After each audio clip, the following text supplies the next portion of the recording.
Hello, my friend. Welcome back.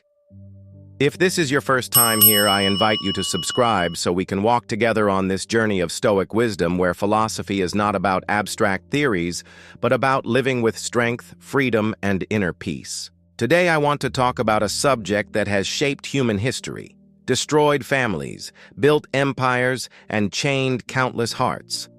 A subject that is both necessary and dangerous. A subject we chase, we fear losing, and we measure ourselves against. That subject is money. Now, I am not here to tell you that money is evil, nor am I going to pretend it doesn't matter. We all know the truth. Money can feed a family, keep the lights on, give us comfort in old age, and even buy back our time in some ways. But money can also enslave us.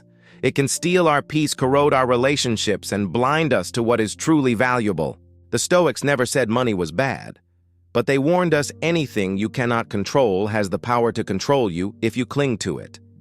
And money, perhaps more than anything else, is outside our full control.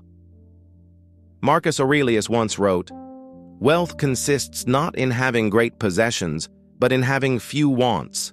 Let that sink in. Wealth is not about adding more, but needing less. I once knew a man in his 60s recently retired with a healthy savings account. By every standard, he was considered well off. He had worked hard his entire life, sacrificed his health, even his family relationships at times, to build this nest egg. You would think he could finally breathe, finally rest. But instead, his life became ruled by fear. Every morning he sat in front of his computer watching the stock market rise and fall, heart pounding at every dip, every red number on the screen. He had money, but he had no peace. He had security in numbers, but not in his soul. He lived in constant dread of losing what he had spent a lifetime to earn. And here is the paradox: his wealth, instead of setting him free, had become his prison. Seneca, one of the great Stoic teachers, once wrote, "It is not the man who has too little, but the man who craves more that is poor." Isn't that striking? You can own a mansion, drive luxury cars, wear the finest clothes, and still be poor. Poor in contentment, poor in gratitude, poor in peace of mind.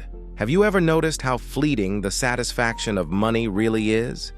You hit a financial goal, maybe you finally paid off a debt or bought something you had been longing for. You felt joy, but how long did it last? A week, a month. Soon the feeling fades, and the mind whispers, "What's next? What's bigger? What's better?" That endless hunger is not wealth, it is slavery. The Stoics challenge us to ask, do I own my wealth, or does my wealth own me? Imagine for a moment that you're lost in a desert, desperate for water, and in your bag, instead of a bottle of water, you have a pouch of gold.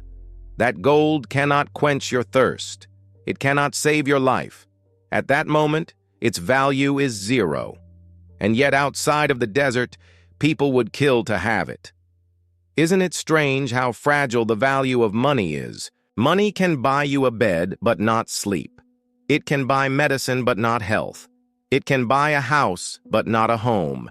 It can buy companionship, but not love. And yet, how often do we confuse the symbol with the substance? We mistake having money for having meaning. Let me share a personal reflection. In my years as a philosopher, I've worked with many people, over 50 men and women who spent their lives chasing careers, businesses, wealth. Some succeeded, some failed. But nearly all of them, when they reached the later chapters of life, confessed one thing: I wish I had worried less about money and more about living. Not about spending recklessly, but about remembering that money is only a means, not the end. The Stoic path is not about rejecting money. It's about putting it in its rightful place. Money is a tool like fire. Fire can cook your food, but it can also burn down your house. The danger comes when we worship it, when we treat it as the measure of our worth. Let's pause and ask, when was the last time you used money in a way that truly aligned with your values? Not to impress someone, not to keep up with the neighbors, but to live in accordance with what matters to you. Maybe it was helping a child through college, or giving quietly to someone in need, or even just buying yourself a book that nourished your soul. That's money well spent. That's wealth serving you, not enslaving you. The Stoics believed that freedom is not found in abundance, but in mastery. To master your relationship with money is to know this: I can enjoy it when I have it, and I can live with dignity when I do not. That is the true richness. The Stoics invite us into the kind of wealth no thief can steal, no market crash can destroy, no inflation can erode. The wealth of a mind at peace. So I ask you, are you the master of your money, or is your money the master of you? Reflect on that this week. And I would love for you to share your thoughts in the comments, your own story of money, whether it liberated you or chained you. Because your story might be the very lesson another person needs to hear.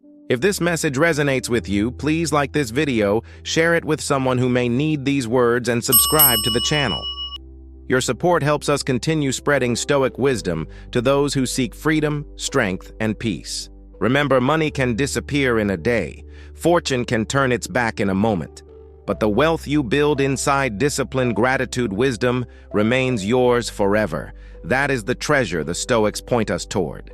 Thank you for spending these minutes with me. Stay strong, stay free, and above all, stay true to the wealth within.